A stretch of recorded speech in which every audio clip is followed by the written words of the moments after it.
Hello everyone. இந்த படத்தில் நடித்ததால் பல சர்ச்சைக்கு உள்ளானேன்.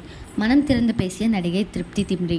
மாம் என்ற த்ரில்லர் திரைப்படத்தின் மூலம் சினிமாவில் அறிமுகமானாங்க திருப்தி திம்ரி. பாலிவுட் சினிமாவில் ரசிகர்களால் கொண்டாடப்படும் நடிகையாக வலம் வரும் இவர் கடந்த ஆண்டு ரன்பீர் கபூர், ராஷ்மிகா மந்தனா நடிப்பில் வெளியான அனிமல் படத்தில் சோயா என்ற ஒரு முக்கிய கதாபாத்திரத்தில் நடிச்சு அதன் மூலம் பிரபலமானாங்க. இந்த கதாபாத்திரம் மூலம் பிரபலமானாலும் மறுபக்கம் பல விமர்சனங்களுக்கும் உள்ளானாங்க.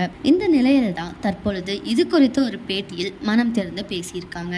அதில், நான் சோயாவாக நடிக்க ஒப்புக்கொண்டதற்கு முக்கிய காரணம் எனக்கு ஒரு பாதுகாப்பான கதாபாத்திரத்தில் இருப்பது பிடிக்காது. வித்தியாசமான கதாபாத்திரத்தில் நடிப்பதை தான் விரும்புவேன். திரைப்படங்களில் எல்லா பக்கங்களையும் ஆராய விரும்பினேன். நடிப்பை நடிப்பாக மட்டும்தான் பார்க்க வேண்டும். அதனால்தான் அந்த கதாபாத்திரத்தை தேர்ந்தெடுத்தேன் என்று கூறியிருக்காங்க. யாருக்கெல்லாம் திருப்தி திம்ரி பிடிக்குமோ அவங்கள கமெண்ட்ல ஹார்ட் சிம்பிள் போடுங்க. இதே மாதிரி லேட்டஸ்ட் சினிமா நியூஸ் அப்டேட்க்கு இந்த சேனலை சப்ஸ்கிரைப் பண்ணிக்கோங்க.